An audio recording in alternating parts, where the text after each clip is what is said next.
আমরা বরং ভেতরে গিয়ে একবার দেখি। আমার এক পরিচিত অফিসারকে আমি বলে রেখেছি, সে এসে খবর দেবে, তারপর আমরা ভেতরে যাব। অংশু, এত করে বোঝানোর পরেও রিক যদি আমাদের কথা না বুঝে ওর মায়ের কথাতে। দেখো ঝিলিক, মিসেস মোহিনী চ্যাটার্জি যদি আজ কোর্টে আসতেন, রিকের ওর মায়ের উপরে বিশ্বাস করার জায়গা থাকতো। কিন্তু অংশু, একটা কথা আমি ভাবছি, মোহিনী চ্যাটার্জি তো নিজে না এসে ওদের উকিল মানে মিস্টার ব্যানার্জিকে দিয়েও রিকের বেলটা করাতে পাঠাতে পারে, তাই না? আর তাহলেও তো, যদি সেটাও হয়, তাহলেও তো আমি যেটা ভাবছি সেটা হবে না। সেটা কোর্টে গিয়েই আমি কনফার্ম করতে পারবো শেষমেশ মিস্টার ব্যানার্জি কেসটা লড়ছেন কি। আমি আমার তরফ থেকে একজন উকিলকে অ্যাপয়েন্ট করে রেখেছি, ওনার অনেক অভিজ্ঞতাও আছে এই কেসে। আর মিস্টার ব্যানার্জি যদি এই কেসটা না লড়েন ঝিলিক, তাহলে আমাদেরই সুবিধা। রিকের পক্ষে তাহলে সব সওয়াল করবে আমার উকিল মিস্টার দত্তগুপ্ত। আশা করি বেলটা হয়ে যাবে। তাহলে এক কাজ করো না, আমরা এখানে না দাঁড়িয়ে থেকে ভেতরে গিয়ে একবার দেখি। ওই তো মিস্টার ঘোষাল। ঘোষাল, কি খবর?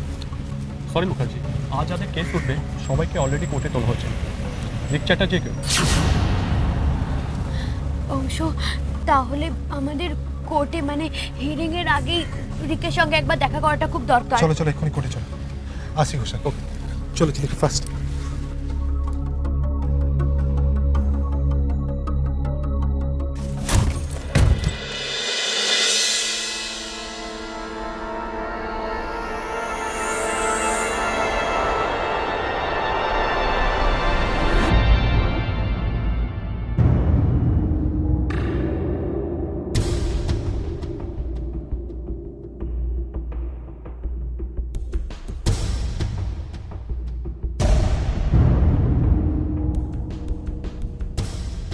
ইন্ডিয়া, আজকেও এসে পৌঁছানো গেল না। তুমি তো জানতে আজ আমার কোর্টে হিয়ারিং আছে। ডাক পড়েছে, হিয়ারিং শুরু হবে, এবার ওকে কোর্টরুমে নিয়ে যেতে হবে। চলো।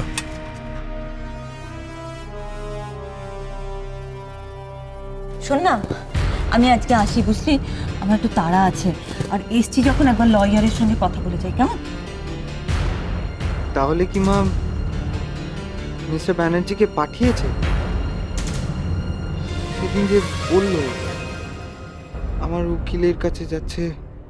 কি হলো, চলুন।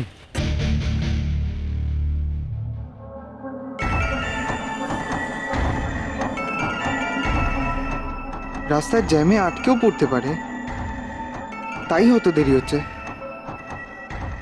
বলেছে যখন, আজকের ডেটে মা ঠিকই আসবে।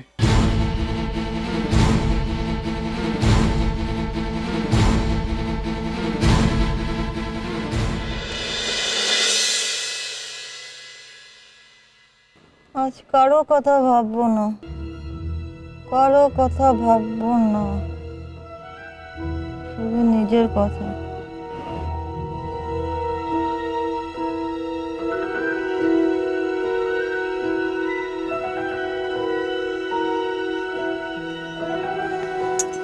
রাত ঘুমোতে দেয়নি আমাকেও, মাগো ঝিলিকের মেয়ে সারা রাত ঘুমোতে দেয়নি, খালি কেঁদেছে, খালি কেঁদেছে।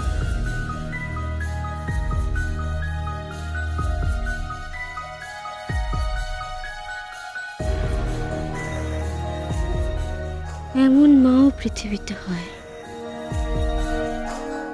ছেলের কেস আজ কোর্টে উঠছে, আর ওনাকে দেখো কেমন ভস ভস করে নাক ডেকে ঘুমোচ্ছে।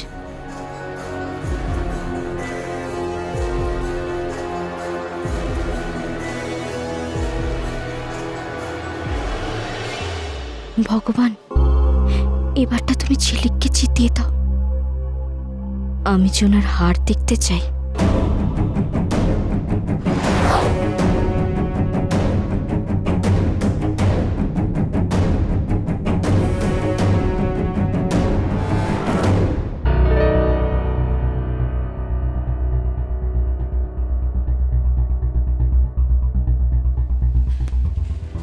ঝিলিক, পারলে পারলে না, রিক কথা বলতে রাজি হলো না।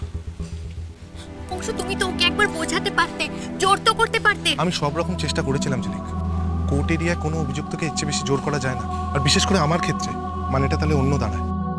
তাহলে আমি একবার গিয়ে বুঝিয়ে যদি। কোনো লাভ হবে না ঝিলিক, রিককে যা মুডে দেখলাম। অংশ, তুমি রিকের উকিলের সাথে একবার কথা বলেছো? চেষ্টা করেছিলাম, সেই চেষ্টাও করেছিলাম, ওনাকে কোথাও পেলাম না। আর ওদিকটা যা ভিড়।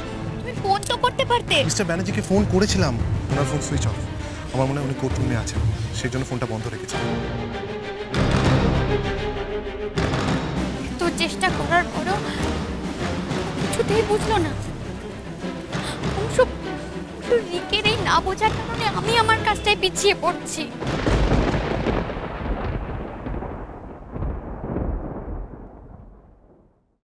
দেখো,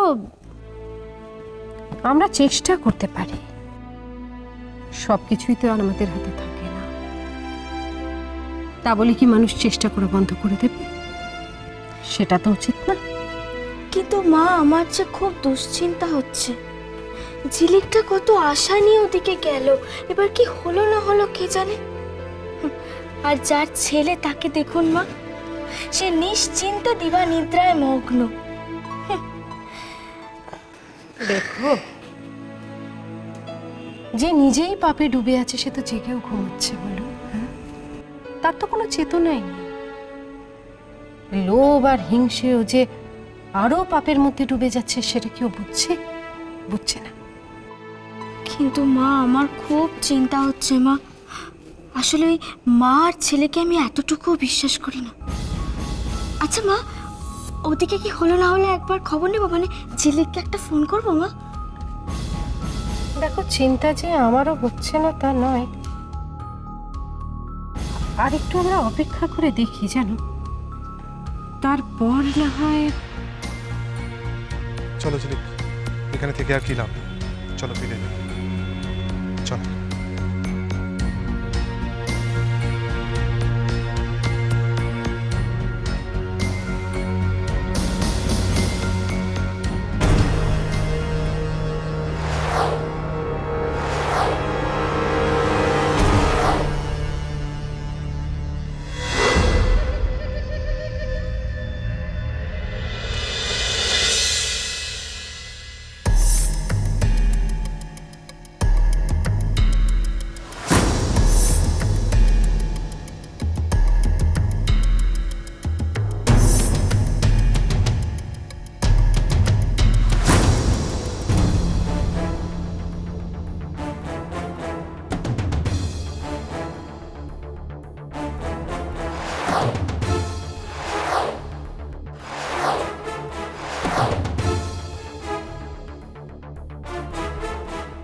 এত কিছু বলে, এত কিছু করে শেষমেশ আমায় না নিয়েই চলে যাচ্ছ দিদিভাই। তুমি যাবে আমাদের সঙ্গে? যাব। এটুকু কৃতজ্ঞতা বোধ তো দেখাতে পারে। তোমার অ্যাপয়েন্ট করা উকিল আমার বেল করালো, তোমার কথা রাখতে আমি এটুকু করবো না? শুনে ভালো লাগলো। আমার ভালো লাগলো না, এতটুকু ভালো লাগলো। আমি তোমার এইটুকু সাহায্যও নিতাম না, কিন্তু নিলাম কেন জানো? কারণ তুমি আমায় যে কথাগুলো বলেছিলে সেগুলো আমি নিজে যাচাই করে নিতে চাই, দেখতে চাই কোনটা সত্যি কোনটা মিথ্যে। আর যদি একবার প্রমাণ পাই যে তুমি আমায় যে কথাগুলো বলেছিলে সেগুলো মিথ্যে, একদম মিথ্যে, পুরোটা ভাওতাবাজি, তাহলে রিক কি করতে পারে সে আন্দাজ নিশ্চয়ই তোমার আছে। তোমার এই কথাগুলোর উত্তর আমি দেবে শোনো। তোমায় ছাড়া ঘুম আসে না।